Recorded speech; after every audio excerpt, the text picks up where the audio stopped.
Welcome back. Apologies, there was some kind of technical glitch, but we are back in our flight again. So we are at 24,000 altitude with great velocity speed. Let me know what you guys think about the clarity of this stream live.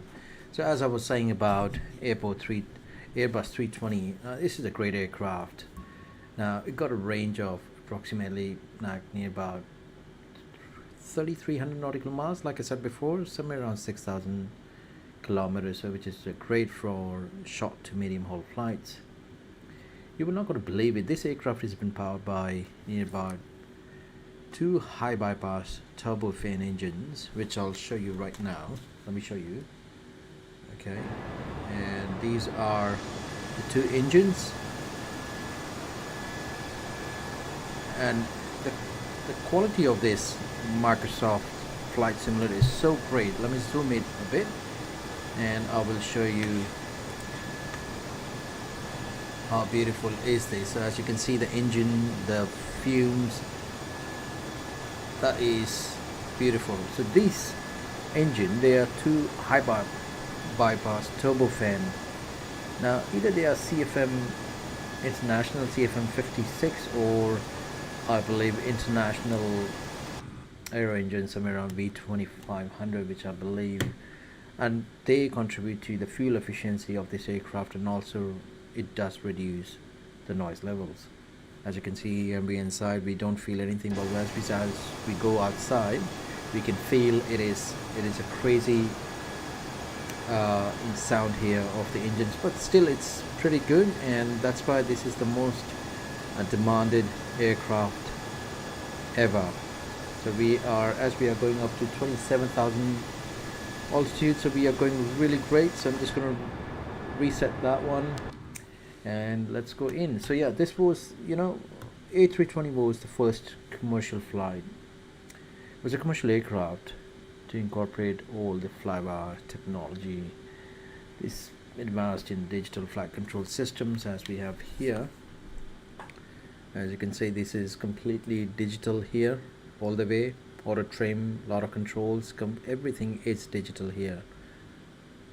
Those big aircrafts like Dreamliner all still have not that old digital, but this is completely digital controls in this A320.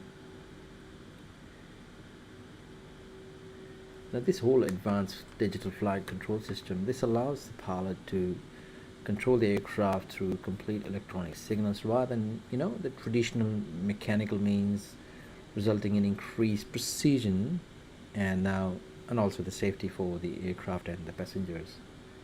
I think Jetstar has a fleet of somewhere around 50 Airbus 320 aircrafts and making it one of the primary aircraft in the fleet, and this is for both domestic and international routes.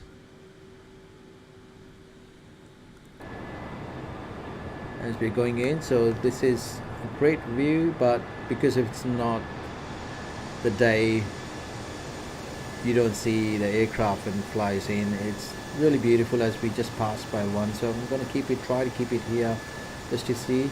Now you see that we are filling up the gas here, so you can see the markings. That looks really fascinating. Alright, so we are somewhere around 236 nautical miles left, so we are doing really good.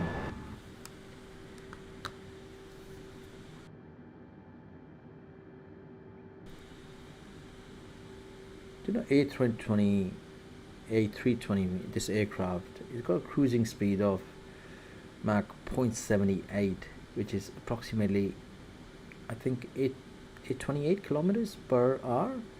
Or it can go up to 514 miles per hour, and it can go up to I think 39,800 feet. So right now we are on 30,000 feet, but it can go up to 39,800 feet. And this is really known for very quiet, comfortable cabin with features as large overhead storage cabins, wider seats, and LED lighting. Now this is, of course, it enhances all the passenger experience, and this is what passengers are looking for.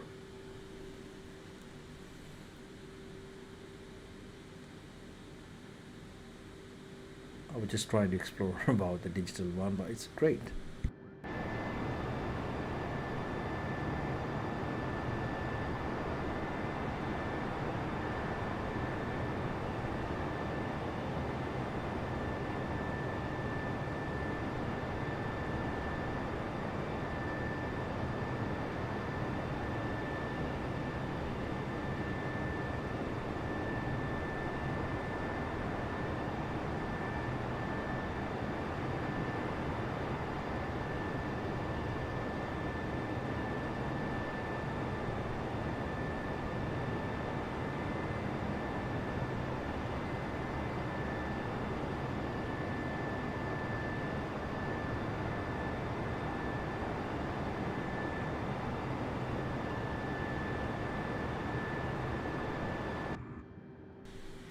Been doing this virtual flight for a few months now, and I remember I've got a one virtual pilot friend.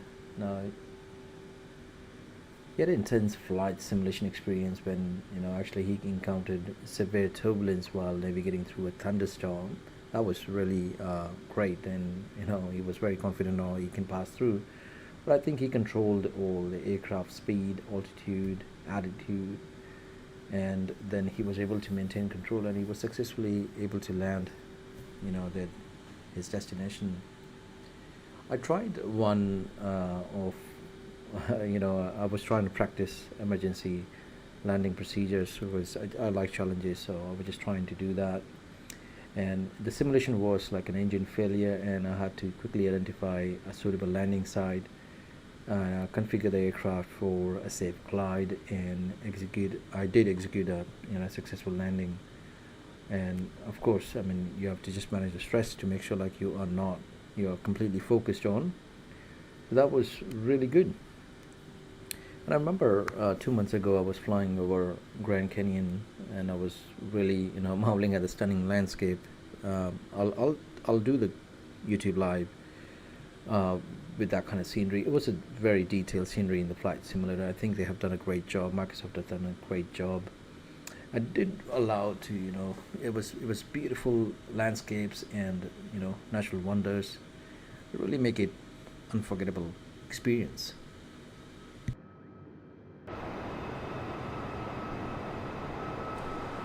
Look at the beautiful skies. Look at the landslide. As you can see, it's such a great graphics and reality. It's the simulation is so real. What Microsoft have done it. So look at that. It is so amazing. So we are at 34,000 feet. We are still growing a little bit more, but we're going to be, I think, I'll keep it maintained by that speed, but I'd like to go up to 39,000. By the time I'm going to be under 150 nautical miles, I'll try to descend down so I can prepare for my landing.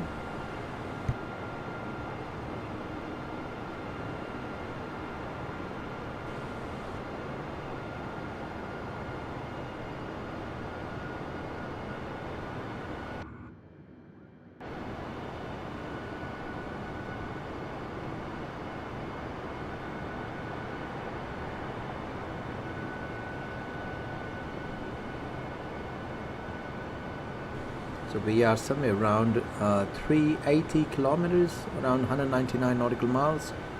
So we are doing really great for our destination.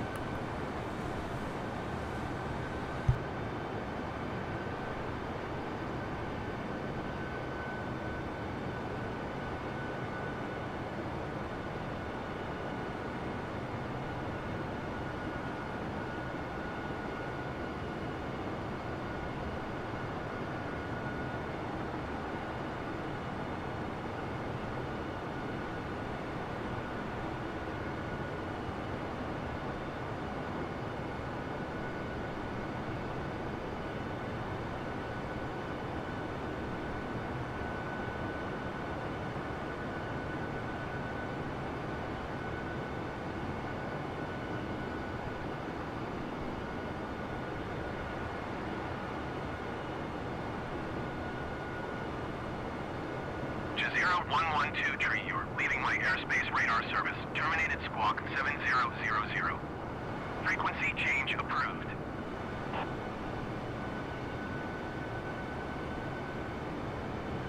Squawk 7000. Frequency change approved J0112 tree. Melbourne Centre J0112 tree is type Airbus A20 and 1 3 miles southeast of Yankee Tango Uniform flight level 340. Request flight following. J0112 tree, Melbourne Centre. Squawk tree 60 tree. Squawk tree 60 tree J0112 tree. J0112 tree radar contact 1 3 miles northwest of Yankee Charlie Uniform Romeo flight level 340. Roger J0112 tree.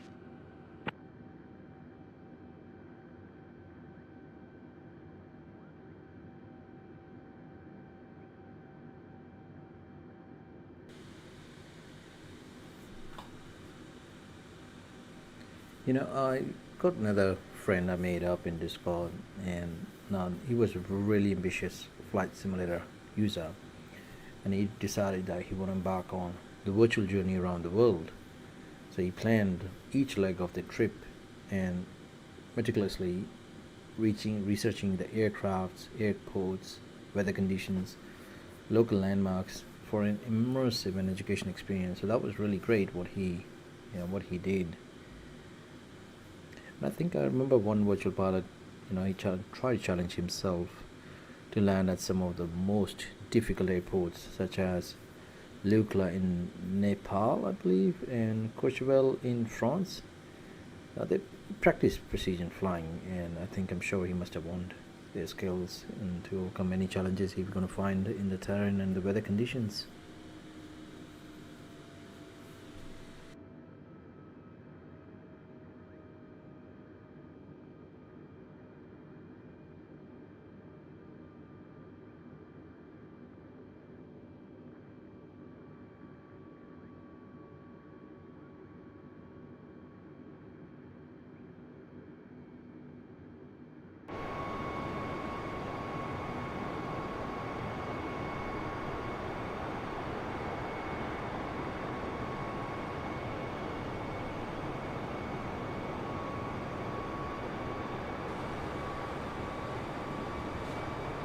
Alright, as we are nearly 170 nautical miles, so I'm just going to bring it down.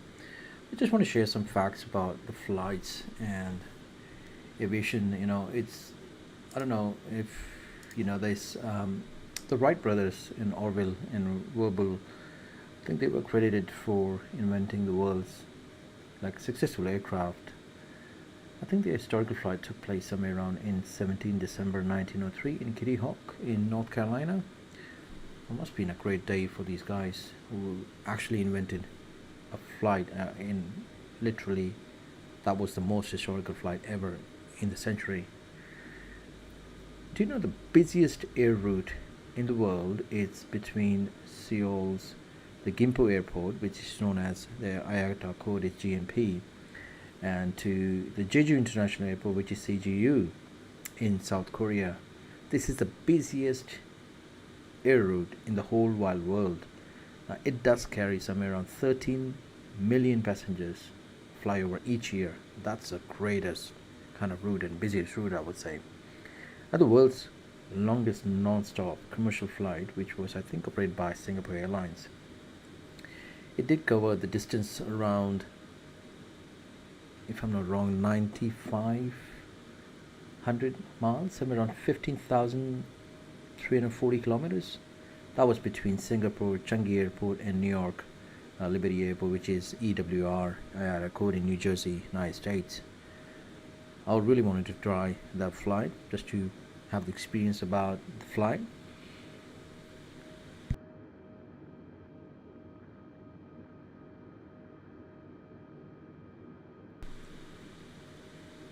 Do you know the world's largest passenger aircraft is A380, and they have stopped building it now? I think the last one was been going to if I'm not wrong, going to the Emirates. Now, that aircraft has a typical seating of somewhere around 853 passengers in a two-class configuration. So you've got upper deck, you've got lower deck. And it's also known for really advanced technology, fuel efficiency, and really quiet cabin.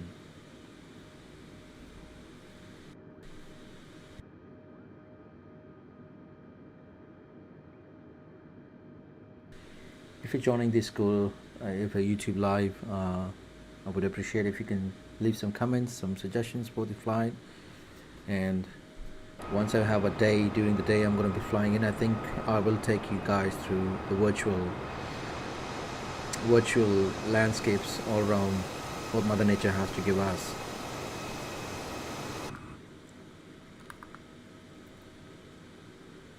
Do you know the black box, or we say as flight data recorder? Now that device, it actually records critical flight data and any cockpit voice communication between the pilots. And it's contrary to its name, it's usually painted bright orange to make it easier to locate in the event of any accidents.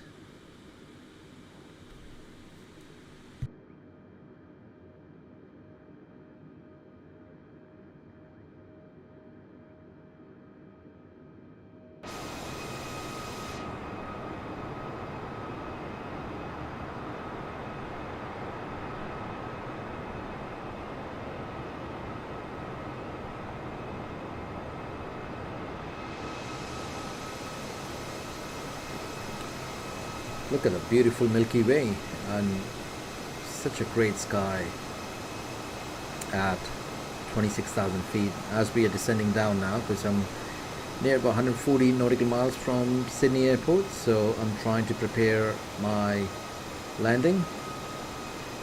Those who have just joined, this is a Jetstar Airlines virtual flight from Melbourne Essendon Airport to Sydney.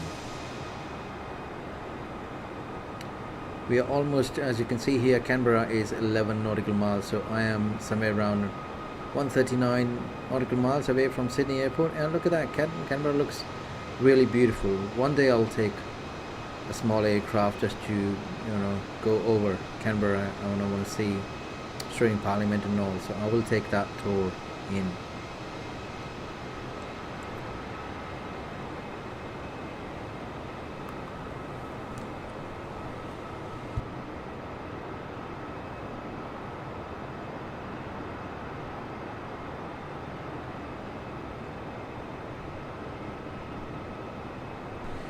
Those who don't know about Canberra, it's a capital city of Australia, and it's a really interesting and unique destination.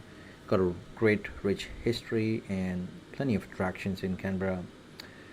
Some kind of I would like to share some facts and highlights about Canberra. Canberra was purposefully chosen as Australia's capital in 1913.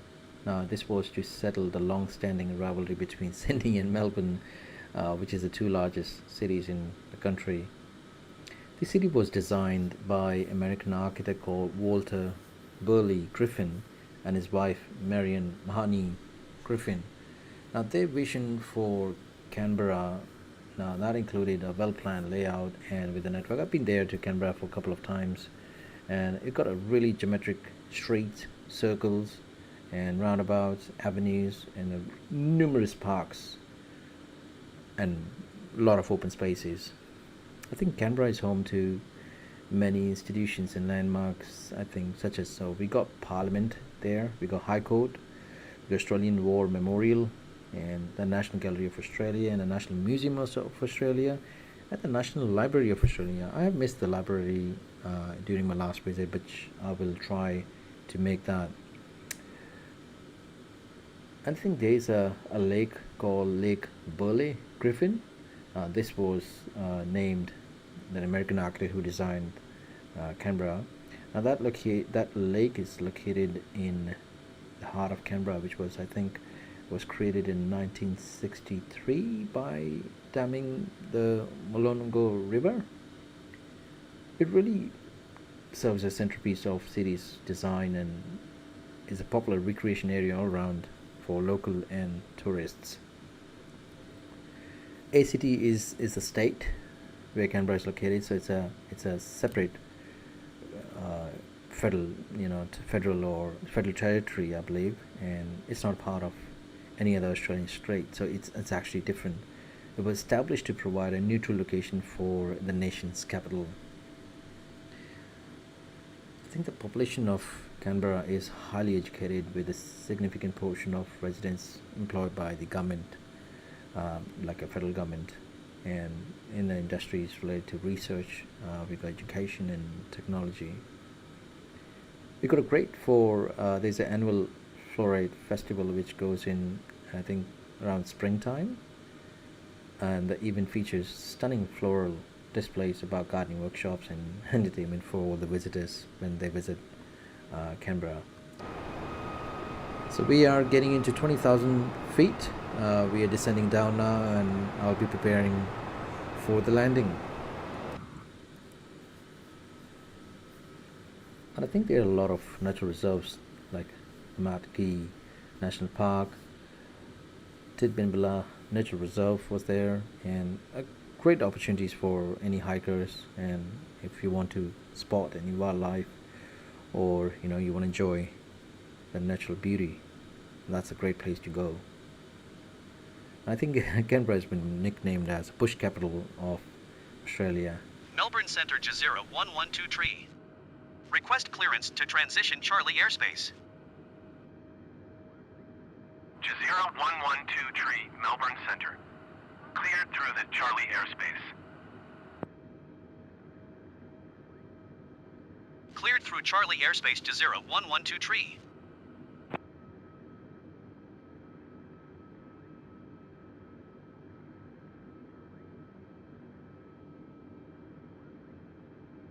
Thank you, Bramjot, for raising the question. So 1 nautical miles is equal to 1.82 kilometers. So if it's 300 nautical miles, so you can times 1.82, and that will be in the kilometer.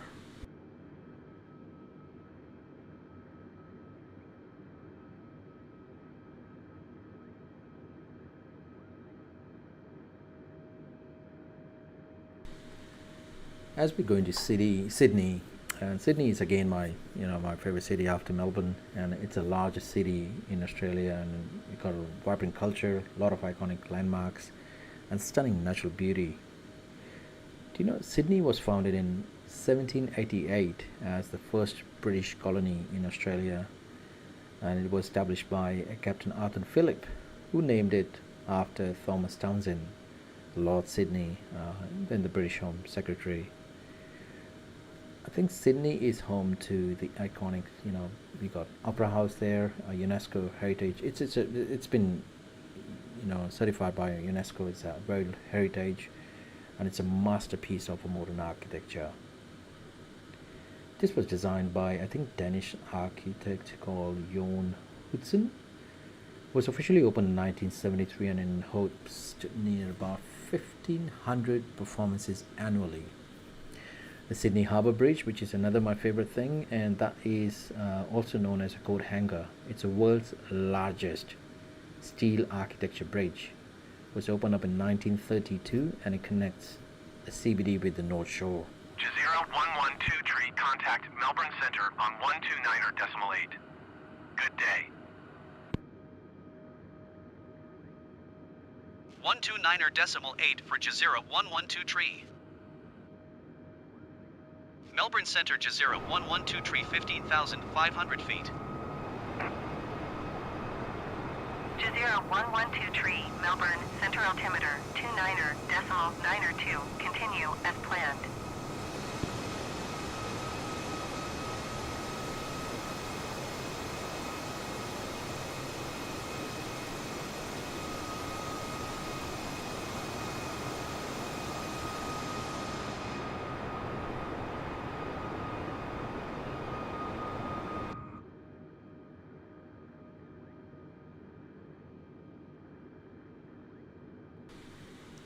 Do you know Sydney's population is highly diverse?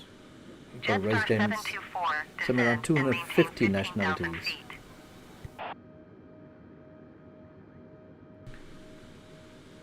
and they speak over 200 languages.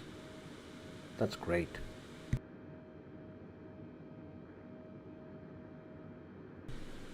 If you're a tourist to Sydney, Sydney got a beautiful beaches: Bondi Beach, Manly Beach, Cookie Beach, and it attracts millions of visitors each year for swimming, surfing, and sunbathing.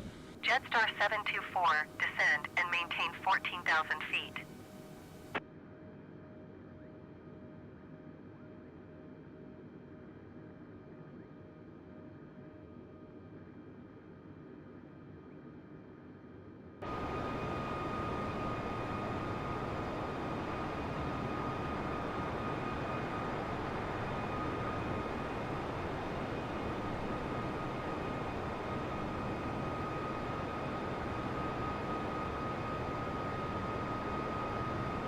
Jetstar 724, climb and maintain 13,000 feet.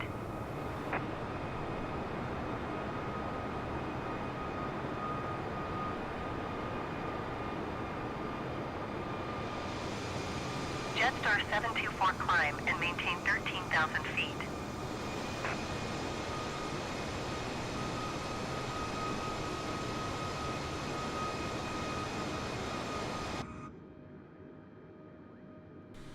Alright, so we are 74 nautical miles from Sydney. I'm descending down to 12,000 feet and I need to bring it down up to 6,000 feet before I go into pattern landing. It's going to be a great experience for now. Jetstar 724, descend and maintain 12,000 feet.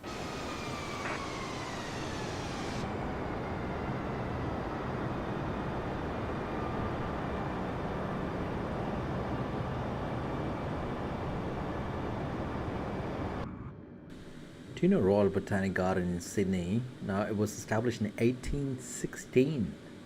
It's the oldest scientific institution in Australia. It covers 30 Jetstar hectares 724, descend and maintain 11,000 feet. of amazing gardens and parklands in the heart of Sydney. I've been there a few times and yeah, it's a really good experience.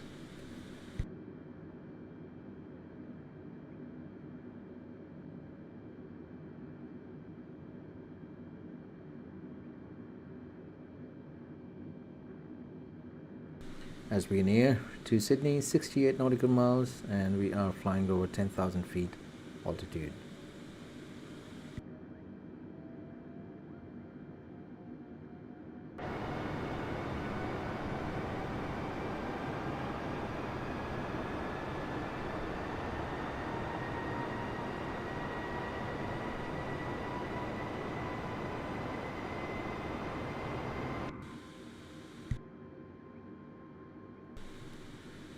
Do you know Sydney's Taronga Zoo? There's a Jetstar 724, big zoo descend in and Sydney. maintain 15,000 feet. It's a major tourist attraction. It's housing somewhere around 4,000 animals from 350 species. Got stunning views of city skyline, and it's been dedicated to conservation and educational efforts. So it's really great. I've been there a couple of times, and it's really, you enjoy your time in Sydney Taronga Zoo.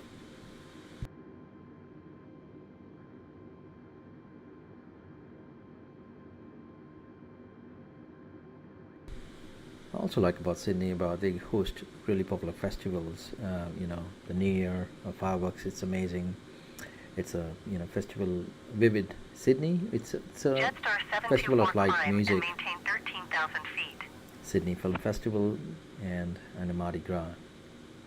And the one thing about Sydney is they've got a great Blue Mountains, which is again UNESCO's World Heritage, which is just outside of Sydney and offers incredible natural beauty with its dramatic cliffs, eucalyptus forests, I'm sure you're going to find a lot of koalas there, and a diverse wildlife.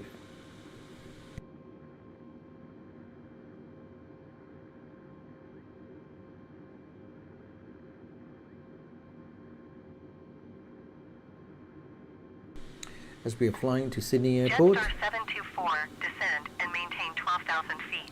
we are 9,000 feet altitude and we are 57 nautical miles away. You're almost there.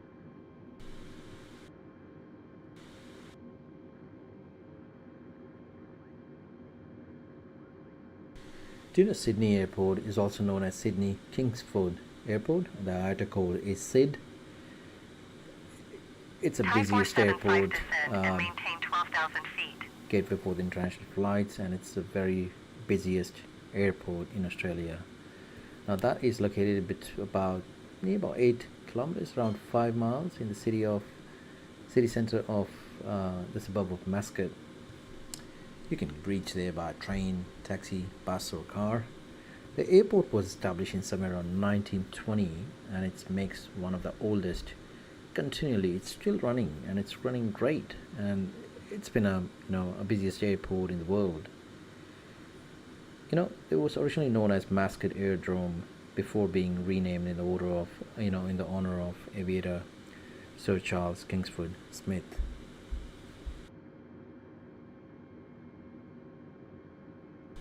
Sydney Airport does have Terminal 1, Terminal 2, Terminal 3. Terminal 1, I think that is the international one. Terminal 2 and Terminal 3 is domestic.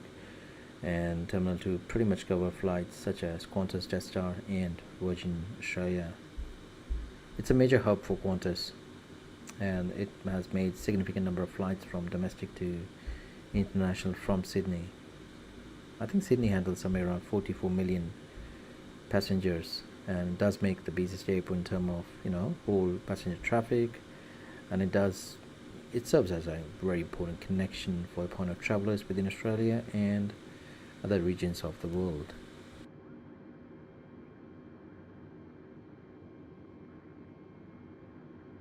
I think the last time I remember I went to Sydney, the airport is still going on continuous upgrades and extensions to meet the growing demand for the air travel, because a lot of people moving into Sydney, a lot of people traveling to Sydney, so they have to continuously upgrade.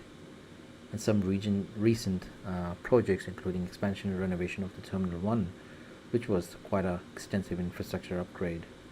It's going to have a new ground transport interchange and, of course, new freight facilities.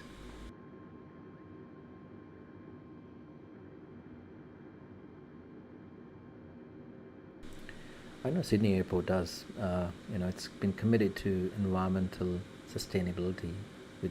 They have done great initiatives such as energy efficient lighting, waste management programs, and use of electrical vehicles for the ground transport. When you've seen the vehicles going on ground operations, when they are going around the aircrafts and all, so they have completely EV based vehicles.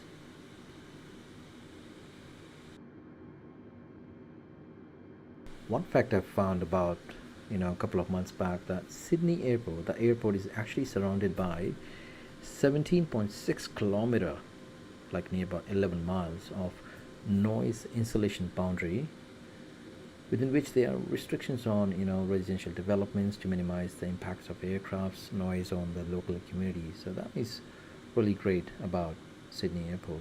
If you got any views about Sydney Airport, happy for you guys to share up on our live chat, or send us any comments or anything about Sydney Airport which I don't know. I would love to know. Thank you.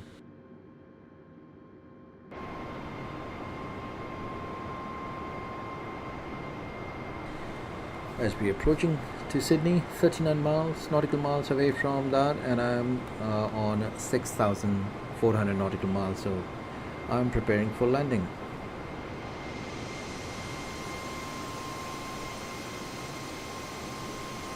There's a Shell Harbour Airport on the right side of 9.85 nautical miles, and I like about Sydney Airport, when you fly over, you can see the ocean. You go via, it's a great landing views.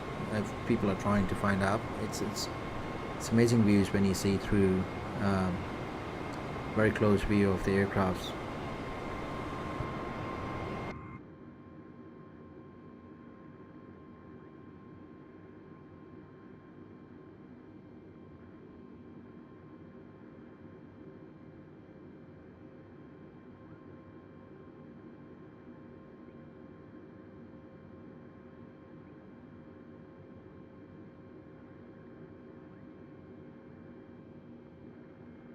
Qantas 749er climb and maintain flight level 240.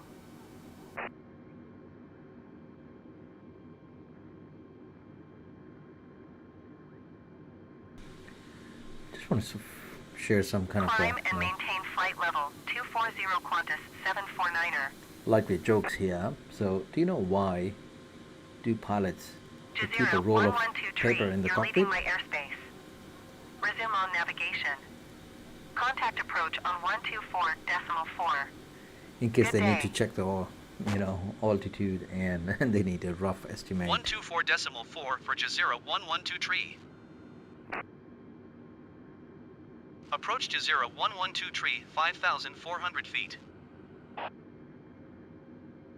Jazeera 112 tree, approach altimeter 29er.9er, 2 continue as planned.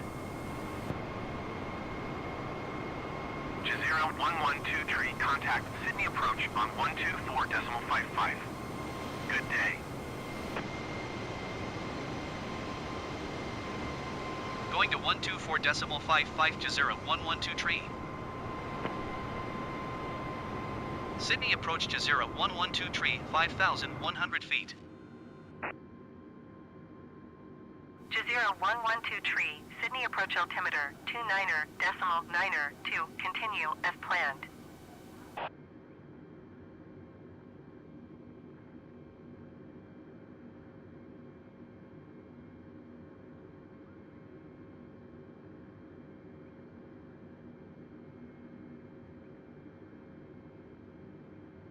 Just want to show you guys inside my aircraft.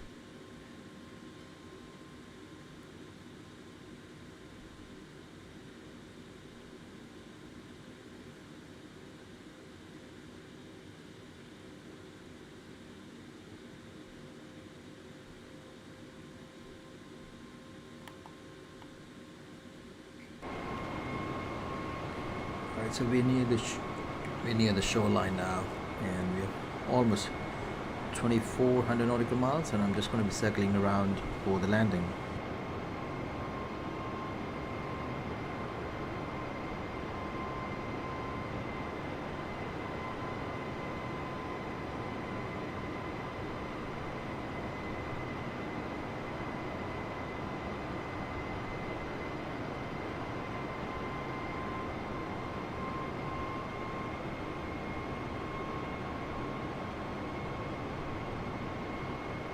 Sydney approach Jazeera 112 tree. Request clearance to transition Charlie airspace. Jazeera 112 tree, Sydney approach. Clear to the Charlie airspace.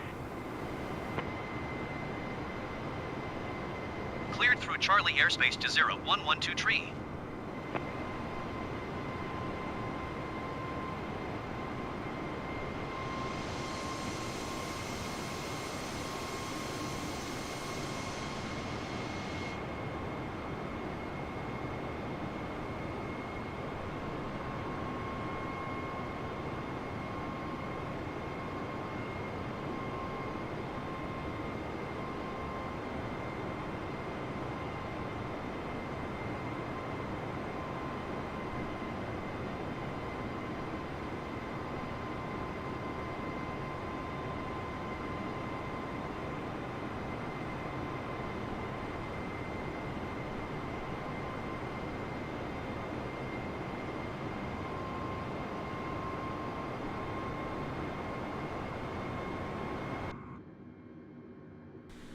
Do you know Airbus unveils their plan for hydrogen-powered aircraft?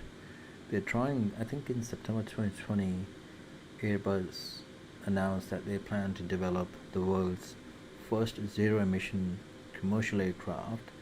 It's going to be powered by hydrogen fuel cells, and the concept is zero emission. Jazeera 112 tree, contact approach on 124.4.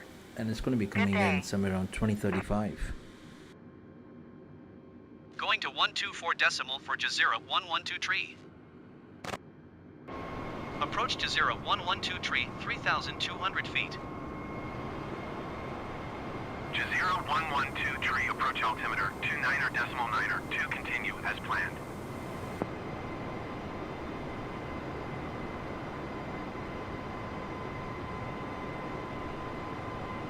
Approach New Zealand 109er is missed approach at Sydney.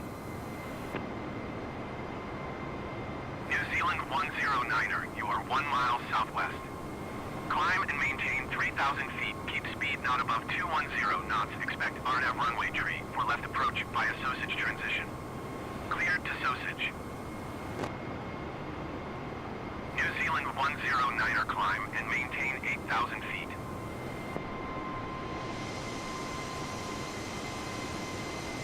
New Zealand 109er climb and maintain 3,000 feet.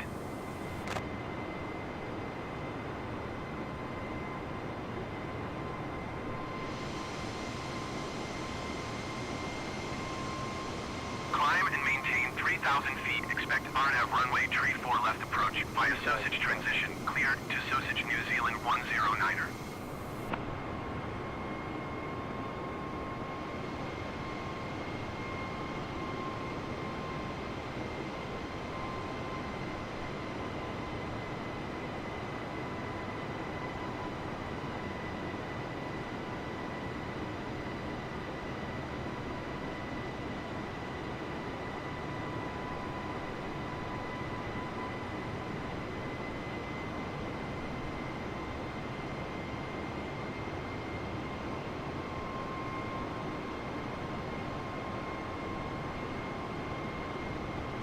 Alright, as we're going to be landing soon, in a few minutes.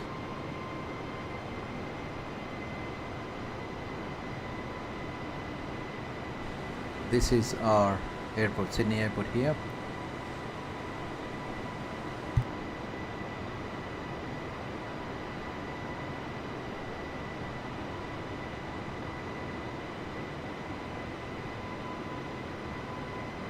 Jazeera 112 tree traffic is 1 o'clock 4 miles at 3,000 feet generic.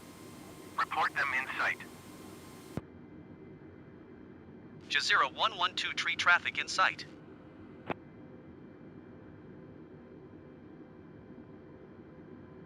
New Zealand 109er traffic is 9 o'clock 2 miles at 1,500 feet Airbus A20N.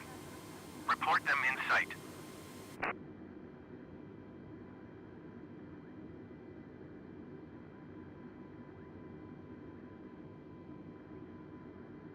New Zealand 109er have the traffic.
Jazeera 112 tree traffic alert.